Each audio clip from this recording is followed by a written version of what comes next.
Os 7 pecados capitais. Eles existem em cada um de nós.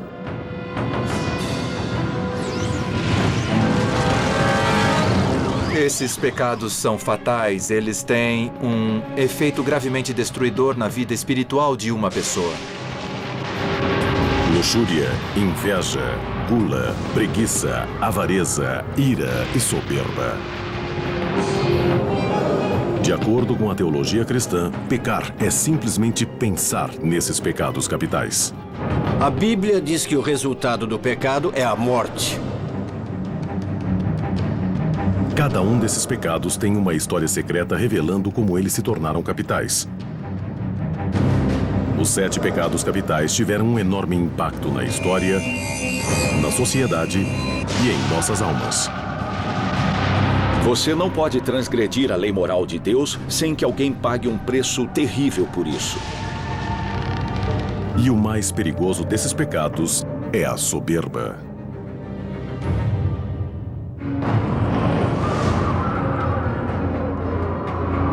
Os 7 pecados capitais são um conceito cristão importante, apesar de não aparecerem na Bíblia.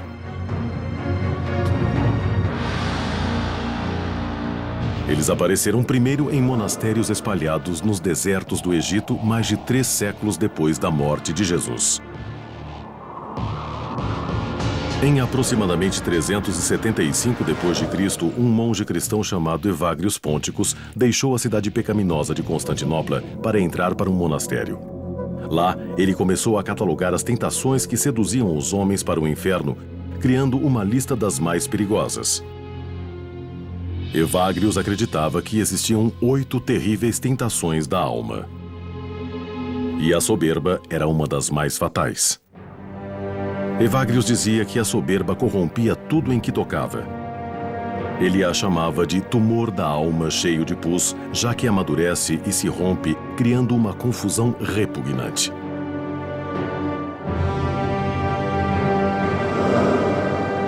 Os 7 pecados capitais evoluíram totalmente em torno de 590 d.C., quando o Papa Gregório o Grande reexaminou a lista de Evagrius, 590 d.C. Ele os reduziu a 7, mudou seus nomes de tentações para pecados e os intitulou capitais: luxúria, inveja, gula, preguiça, avareza, ira, soberba. Para o Papa Gregório, a soberba era o pior dos 7 pecados capitais, o que continha a semente de todo o mal. Ele escreveu: soberba é o início de todos os pecados. Mas o que é a soberba? E por que ela é considerada tão maligna? Soberba é definida como uma forma de arrogância, vaidade e um senso exagerado da própria importância. De acordo com teólogos, a soberba faz uma pessoa sentir que não precisa de Deus. Os vícios trabalham juntos, subordinados a um vício principal. O principal de todos, é a soberba.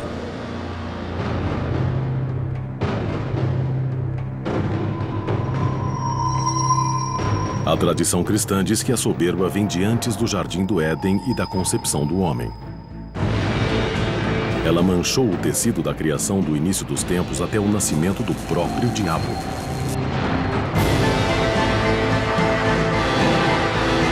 Ela começa com uma história antiga sobre uma das criações preferidas de Deus: o anjo Lúcifer. Lúcifer era um anjo e se questionava por que ele não era o preferido de todas as criações de Deus. Lúcifer queria ser tão poderoso quanto Deus.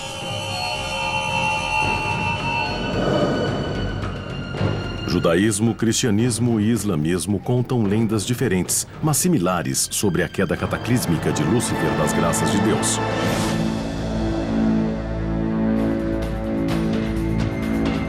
Na escritura islâmica, Shaitan, ou Satanás, era soberbo demais para obedecer à ordem de Deus de se curvar diante de sua melhor criação, Adão. Ele diz: sou melhor que Adão. Sou criado do fogo e do Espírito de Deus, enquanto Adão é criado do pó. E foi sua soberba esse desejo de se elevar ao nível de Deus que resultou em sua queda.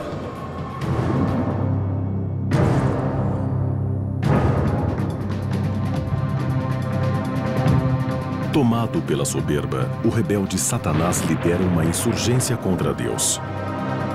Exércitos de anjos batalham numa terrível guerra até que Satanás e seus seguidores são vencidos e enviados para o inferno.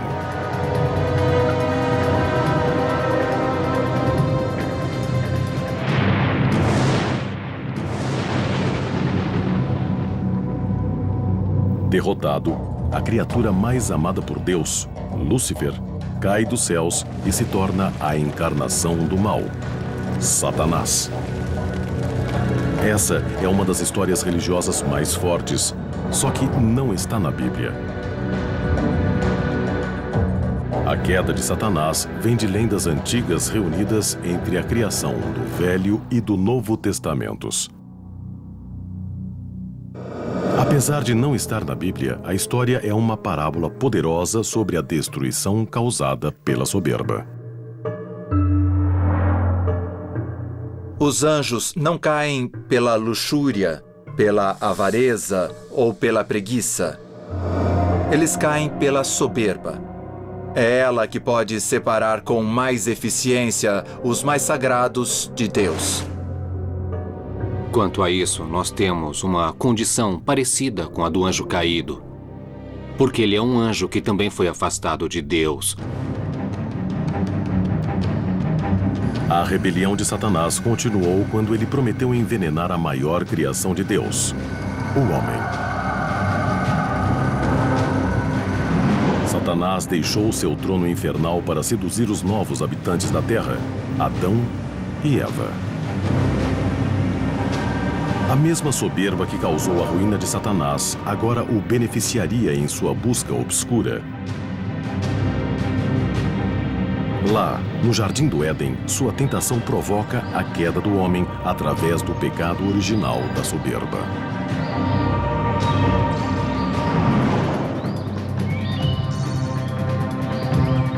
Na tradição cristã, o pecado de Adão e Eva é a soberba. Eles não respeitam a ordem e não respeitam o conselho de Deus e são enganados pela serpente, pelo mal.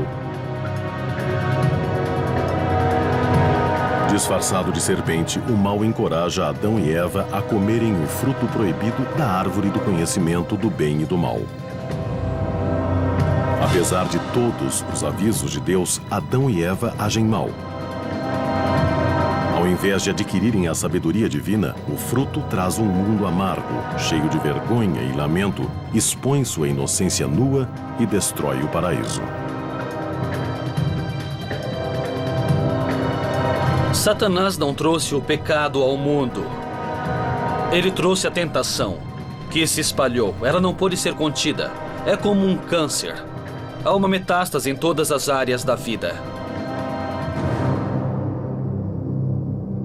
O trabalho de Satanás continua. Muito depois dessa guerra no paraíso e da expulsão do Éden, ele tenta manipular o homem à sua vontade.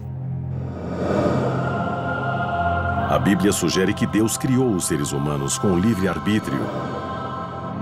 Os pensadores religiosos dizem que o poder do livre-arbítrio humano pode levar ao bem ou ao mal. A luta para ser bom nesse mundo é isso. É uma luta. Ela não termina, ela não muda só porque você afastou Satanás ou levou alguém da escuridão para a luz. A interação entre humanos e Satanás, sendo real ou sendo alegórica, é uma tentação que resiste.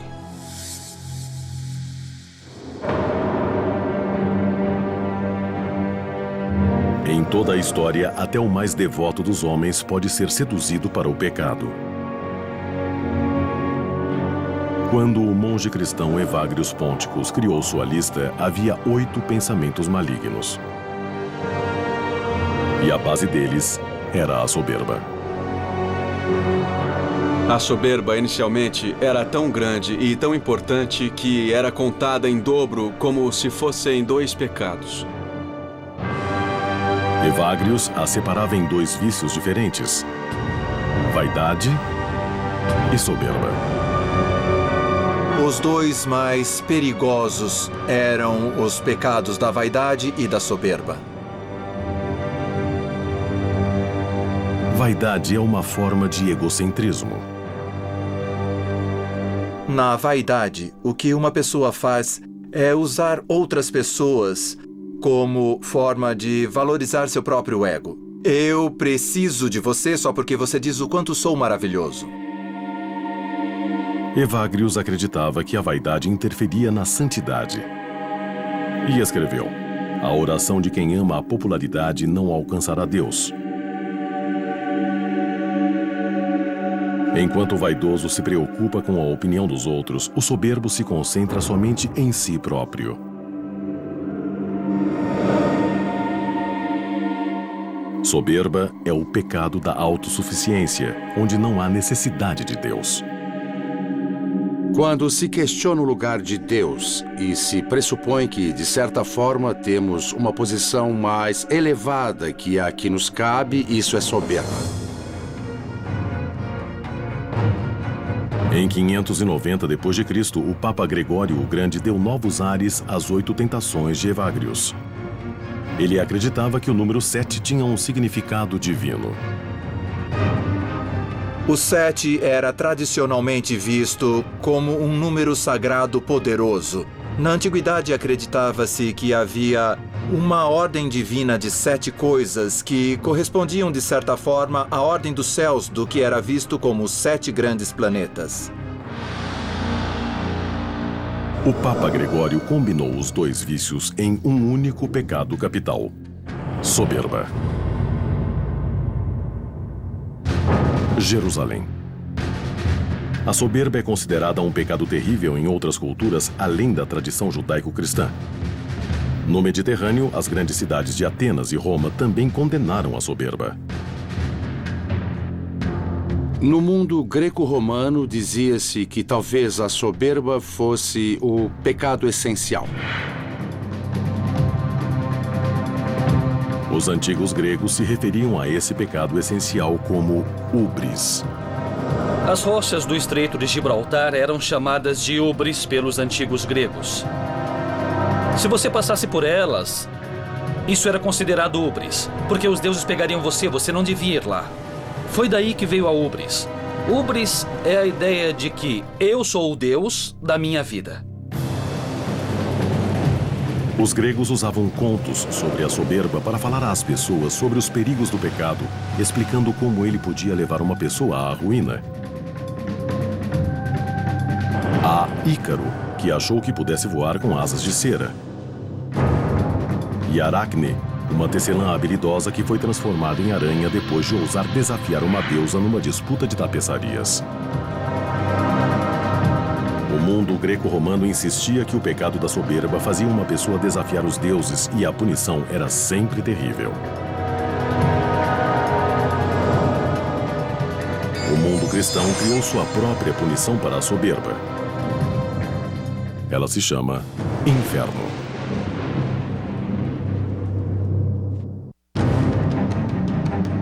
Os 7 pecados capitais foram considerados um guia moral para os cristãos durante séculos.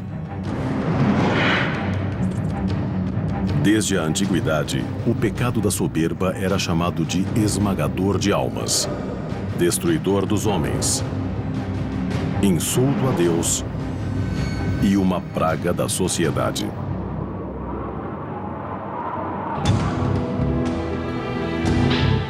A evolução da soberba seguia junto à de Satanás.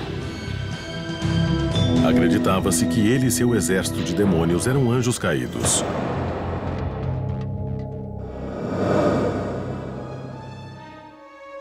Em 1300, com o início do Renascimento, acreditava-se que anjos caídos habitavam o espaço entre o céu e a terra. E eles teriam o poder de se materializarem e enganar. Se uma pessoa não fosse vigilante, poderia virar presa dos anjos caídos e ser atraída para o pecado.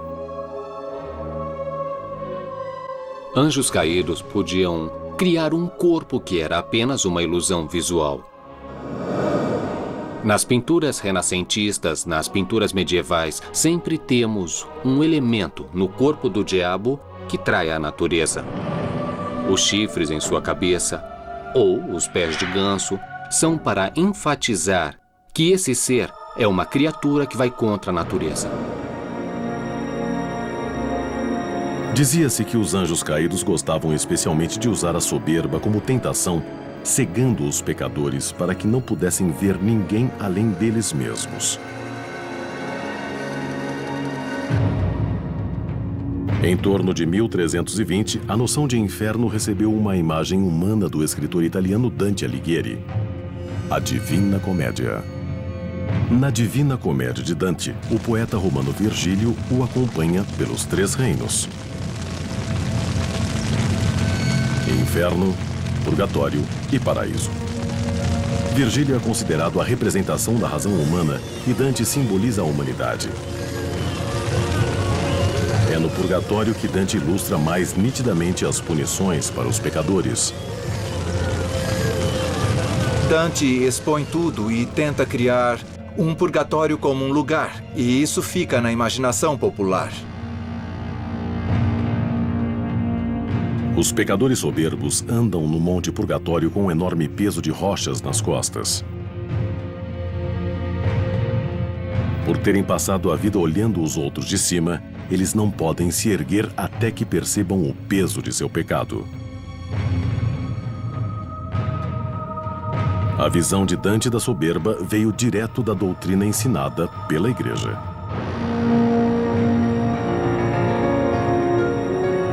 Tradicionalmente, católicos não podem ser soberbos. E também não podem adquirir coisas demais. Devem ser modestos.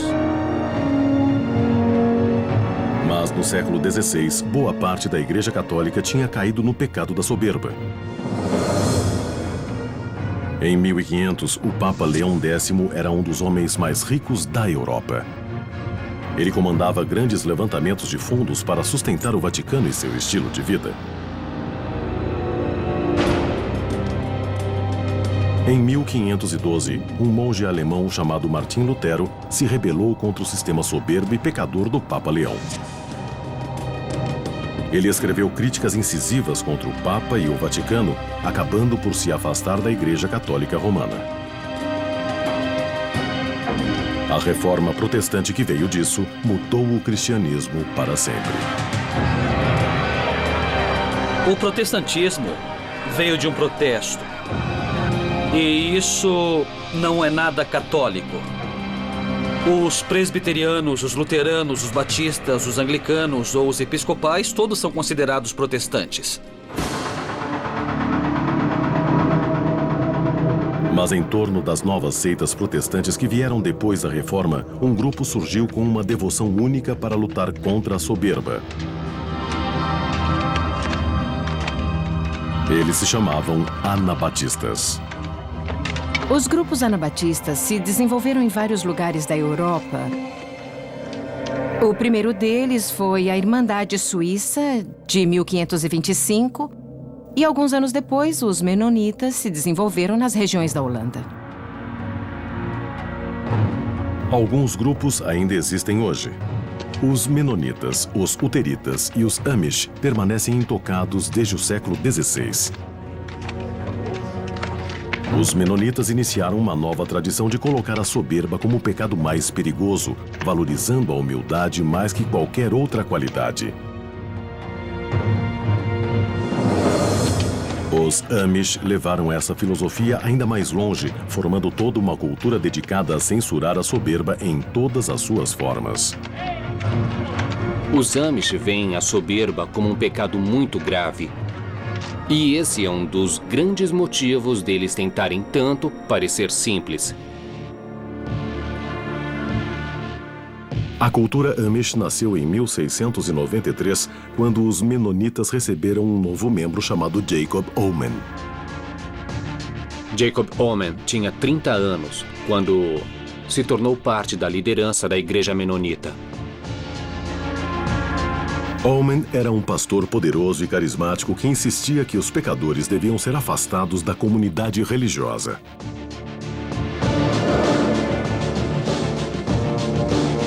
Jacob Omen era realmente muito firme em questões como a excomunhão e o afastamento. Essa deve ter sido a maior questão da época. Ele dizia que quando alguém é excomungado, não podemos comer junto a essa pessoa. Se ela é casada, não haverá mais relações sexuais entre marido e mulher. Se essa pessoa é excomungada, você a isola e não faz nada junto a ela, até que ela se arrependa, então volte e queira se reunir. Jacob Omen foi o criador, 300 anos atrás, de tudo que agora vemos por todos os Estados Unidos na cultura Amish.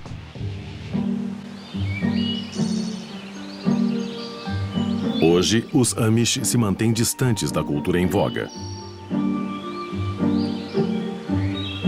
Fora da igreja, eles lutam contra o pecado da soberba usando roupas simples, trabalhando duro e rejeitando o que consideram mundano. A cultura encerra a educação aos 14 anos. Nesse período, os Amish acham que um aluno sabe tudo o que precisa para contribuir para a comunidade. Eles usam poucas máquinas facilitadoras do trabalho porque acreditam que a tecnologia só leva a pessoa a querer mais. Mais espaço, mais equipamentos, mais problemas e, por fim, leva a mais soberba. Mantendo tudo pequeno, simples, para que você possa arar com cavalos e não deixar sair do controle. Seu desprezo pela soberba pode ser visto em todas as partes de suas vidas. Eles resistem a serem fotografados. A vaidade, afinal, é uma forma de soberba. Até as bonecas das crianças não têm rostos. Pequenas demonstrações de soberba, como se gabar ou ser grosseiro, exigem que a pessoa se desculpe diante da congregação. Mas a soberba, mesmo como desafiar uma autoridade, pode garantir punição severa, como era no tempo de Jacob Omen.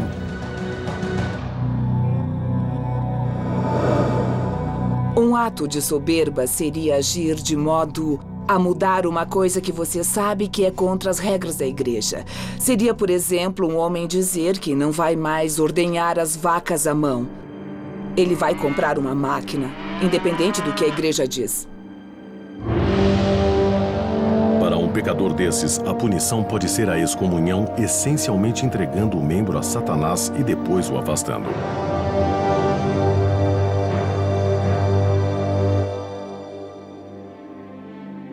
Apesar de seus esforços, os Amish não são imunes à soberba. A soberba na cultura Amish é bem parecida com a soberba de fora dessa cultura. Você não tem um carro para se gabar, mas tem a charrete. E você pode incrementar sua charrete como incrementa seu carro. O que é muito interessante é o desafio que a humildade nos apresenta. No fim, ela parece uma corrida para o fundo do poço, porque se você tem a humildade como meta, as pessoas começam a competir para se tornarem mais humildes do que as outras. E então, trabalhando duro para não ser soberbo, a humildade quase se torna soberba. A soberba é um pecado capital do qual a maioria dos religiosos tenta se livrar e nenhum conseguiu. Mas muitos indivíduos sucumbiram à tentação e a abraçaram.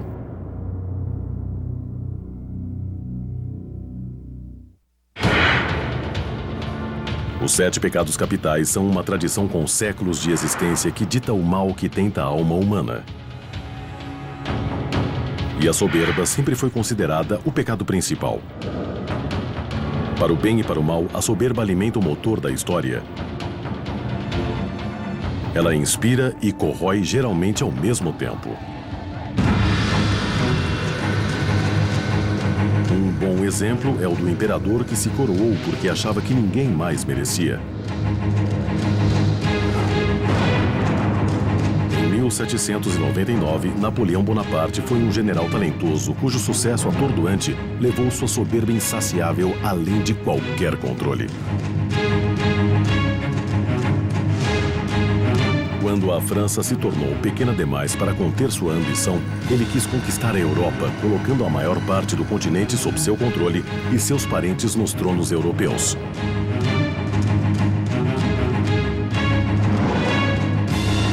Se acreditando invencível, o imperador liderou tropas de 500 mil numa invasão mal planejada à Rússia. Mas quando ele quis abarcar o mundo inteiro, seus inimigos revidaram.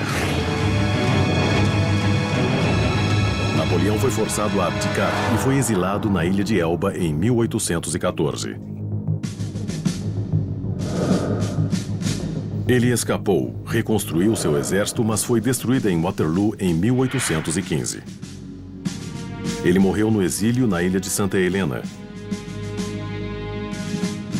Waterloo se tornou para sempre o grande símbolo de derrota e da destruição do pecado da soberba.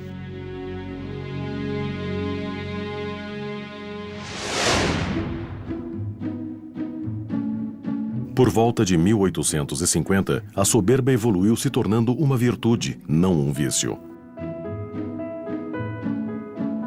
Uma nova geração de líderes destemidos surgiu quando a Revolução Industrial chegou à América e a sociedade saiu da agricultura para a indústria.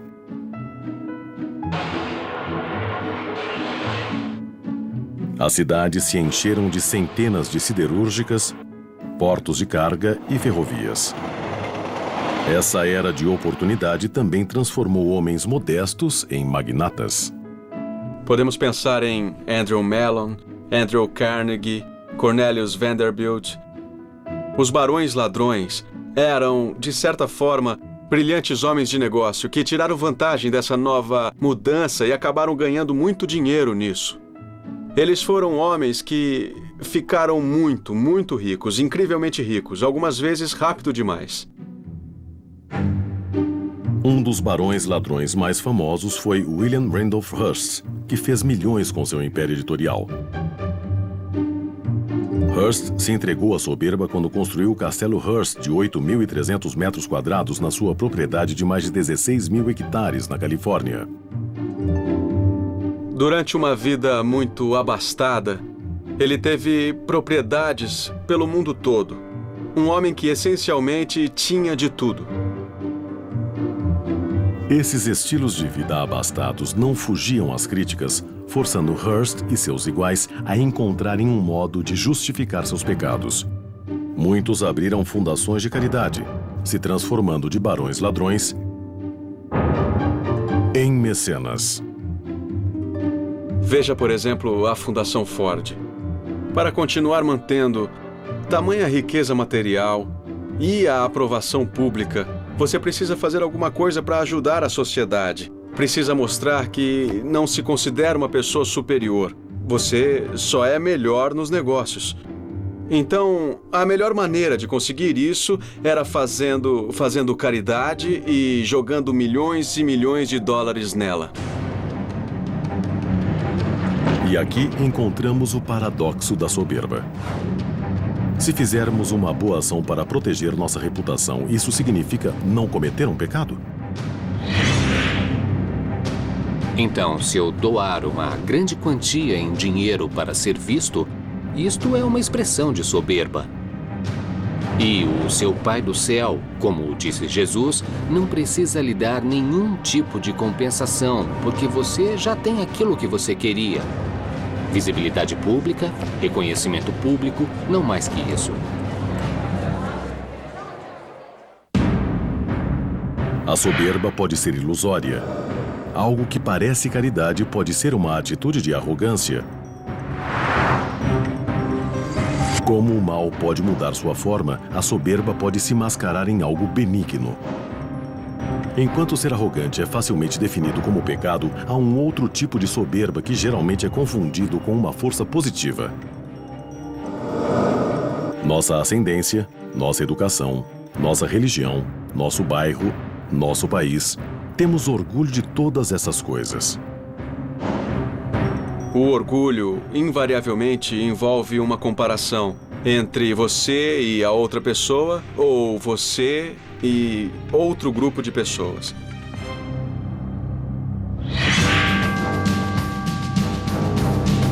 Alguns podem dizer que patriotismo e orgulho racial são ruins. O mesmo egoísmo que atinge um indivíduo pode ser ampliado em um grupo. Quando nações começam a acreditar que merecem mais, isso pode levar a um inferno na Terra. E o orgulho de uma pessoa pode ser o desencadeador disso. Foi o orgulho de Hitler que o catapultou de uma infância sem brilho na Áustria a um poder quase internacional. A autoridade de Hitler no comando atraiu um forte círculo de admiradores devotos que compartilhavam de sua visão. Os nazistas conquistaram o controle da Alemanha e depois de todo o oeste da Europa. Hitler se considerava acima de todas as outras pessoas. Hitler tenta exterminar o que ele considera a principal ameaça à raça ariana, que são os judeus. O sucesso para Hitler significava o terrível extermínio dos outros. Verificamos durante uma luta muito penosa no leste e oeste da Europa que a soberba de Hitler acabou não só com ele, mas também com seu sonho de uma superioridade ariana. Hitler se foi, mas sua filosofia ariana continua como uma lição violenta sobre a soberba descontrolada. A soberba é tão arrebatadora quanto traiçoeira. Aqueles que caem em seus encantos, não importa como, encaram a danação eterna.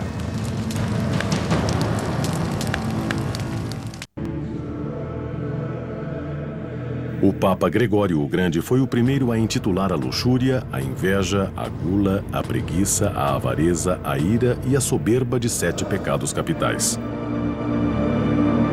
E de acordo com ele, o pecado mais perigoso é a soberba. A soberba pode parecer bonita mesmo sendo um pecado feio. A mitologia grega conta a lenda de Narciso. Ele tinha tamanha admiração por sua aparência que ficou olhando seu próprio reflexo durante horas. Enamorado por sua beleza, ele tentou tocar seu reflexo. Caiu dentro do lago que o refletia e se afogou. Vítima de seu próprio egocentrismo e soberba. Essa história é a origem do termo narcisista, alguém que gosta tanto de si próprio, de sua aparência e do que tem, que não vê nada além. O narcisismo é a imagem do egocentrismo. O narcisista passa por cima de tudo que dificultar a perfeição de sua autoimagem. Meus parabéns, foi ótimo, foi maravilhoso. Tá bom. Oi, tudo bem? Um narcisista geralmente mostra uma imagem pública amigável que ajuda a conquistar as pessoas. Se ele se vê como um líder nato, vai precisar dos outros como seguidores. Tá, tudo bem. Como vai? Quando eles conhecem as pessoas, são logo queridos e em certas situações, muita gente até aceita o fato deles serem meio arrogantes, mas eles são legais, inteligentes, encantadores, divertidos. Gostamos deles, os narcisistas. Então, pessoal, eu quero dizer que... O narcisista adora que prestem atenção nele, mas só olha para si mesmo. E se for desafiado, cuidado. E já está tudo combinado. Um narcisista tenta compensar alguma insegurança profunda. Então, quando ele demonstra seu comportamento soberbo, entra na defensiva, é agressivo. E assim você acaba vendo o lado mais desagradável do comportamento soberbo. A soberba pode também ser exibida pela vaidade. E isso muda de cultura para cultura e até mesmo de um período a outro. Na Europa, certamente na Inglaterra do século XIX, quanto mais gordo você fosse, mais honrado era. Se você e a sua família fossem todos pesados, isso era sinal de que você era um bom provedor. A Através da história, o bronzeado não foi motivo de orgulho. Era uma marca de vergonha, a marca do trabalhador comum. Hoje, claro, isso mudou e muitas pessoas fazem até bronzeamento artificial se vivem em locais frios. O bronzeado agora significa que você tem tempo livre suficiente para ficar no sol ou talvez ir à praia. Mas em meados do século XX, a soberba se tornou motivo de orgulho. Uma das boas coisas nos Estados Unidos é que não só podemos, mas somos encorajados a ir além da nossa classe, a sairmos de um gueto para o palco da Broadway. E o único modo de fazermos isso é pela soberba. Nesse sentido, a soberba é uma virtude, porque ela pode promover suas conquistas. Ela é associada à motivação das pessoas a fazerem melhor. Por essa perspectiva, a versão religiosa tradicional da soberba como pecado está errada. Para o religioso, o caminho para o pecado da soberba sempre levou ao inferno. Parece que muitas pessoas agora ignoram esse conceito. É muito fácil prestarmos atenção a passagens das escrituras cristãs que nos dizem que Deus perdoa tudo e até ignoramos as passagens que se referem ao inferno.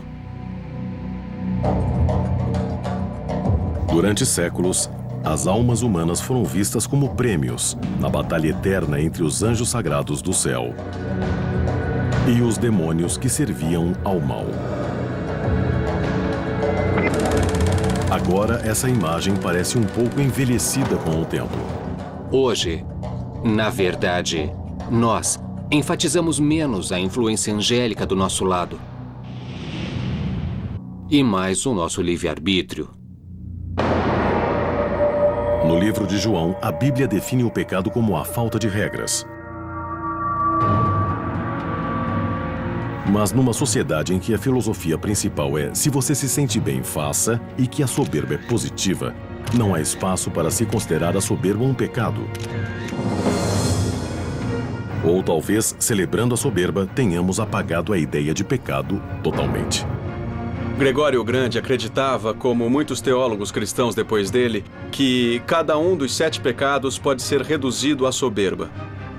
E se a soberba não é mais um pecado, isso coloca os outros pecados em perigo de se tornarem irrelevantes também. A soberba pode ser mais complexa do que imaginamos. Novas pesquisas sugerem que há 2 tipos de soberba. Uma leva ao sucesso. A outra leva ao inferno.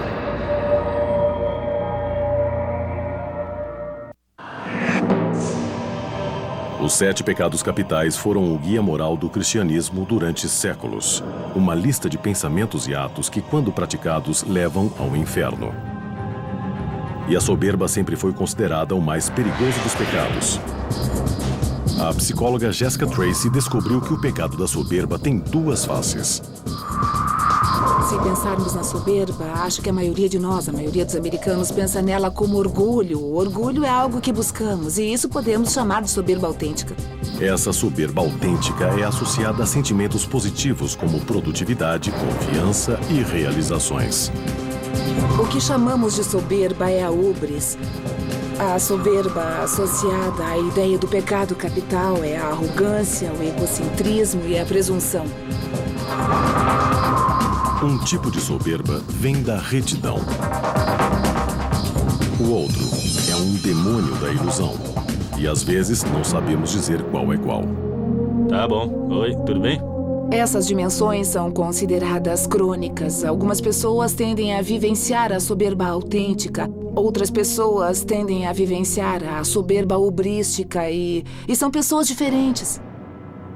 Sem pensar, somos naturalmente atraídos para a soberba autêntica. E temos repulsa à soberba ubrística. Rick Henderson, um jogador de beisebol, é um grande exemplo, porque quando ele bateu um recorde, ele disse: "Eu sou o maior", e ele foi atacado por isso. As pessoas odiaram aquilo. Martha Stewart, considerada culpada. Também faz parte de nossa natureza ter prazer vendo a soberba sendo punida. Há uma soberba que tem satisfação em esmagar os rivais ou os outros. Isso não é virtude, isso é o pecado da soberba. Por outro lado, a soberba autêntica constrói o prestígio. E esse é um ingrediente essencial para se vencer na sociedade humana. Se uma pessoa é boa em algo, ela tem orgulho de suas habilidades e as passa adiante. É por isso que a aprovação de celebridades e a propaganda com elas funciona. Temos uma psicologia do prestígio que diz que ela é boa naquilo. Tiger Woods pode vender carros por esse motivo. Alguns de nós se rendem à soberba, outros lutam contra ela. Mas todos somos infectados. É uma doença que dura uma vida, e talvez até além, porque o pecado pode estar codificado em nosso DNA.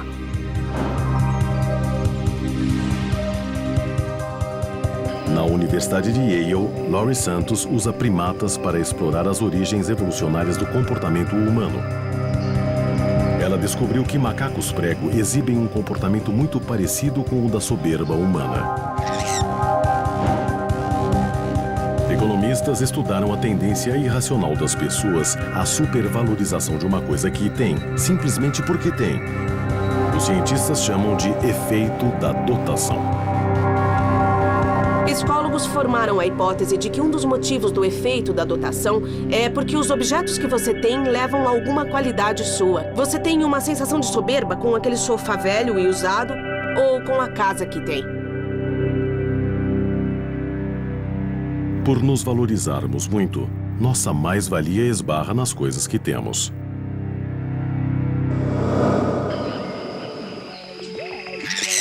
Laurie queria ver se os macacos prego também vivenciavam o efeito da dotação.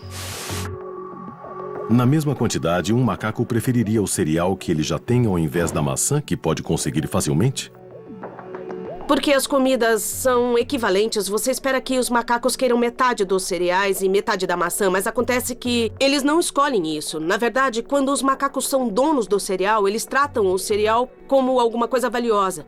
Você tem que dar muito mais em maçãs para que eles desistam do cereal. Os macacos pregos, como as pessoas, parecem se orgulhar das coisas que possuem. O trabalho sobre o efeito da dotação que fizemos com os macacos prego mostra a possibilidade de que eles possam ter algo como a soberba. Enquanto a religião culpa o diabo, a ciência busca na evolução a explicação sobre o lugar estranho que a soberba ocupa nesse mundo. Se os macacos mostram esse tipo de comportamento, como podem ser irracionais se estão por aí nos últimos 35 milhões de anos? Se os religiosos estiverem corretos, os portões do inferno podem estar lotados. Se você acha que ser soberbo significa que um indivíduo vai para o inferno, então todos os nossos ancestrais primatas estão lá. Provavelmente é um lugar bem cheio e bem barulhento.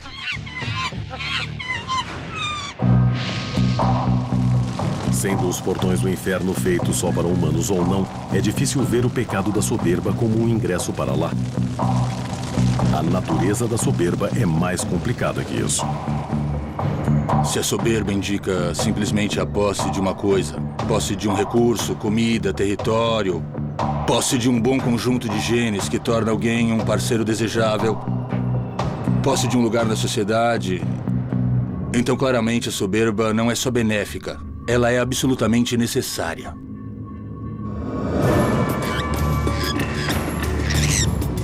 O que é o pecado da soberba? É uma questão que afeta todos os 7 pecados capitais. Apesar de descobertas na ciência e na sociologia, o mal permanece um mistério. Por esse motivo, os 7 pecados capitais são relevantes hoje, tanto quanto eram no início dos tempos.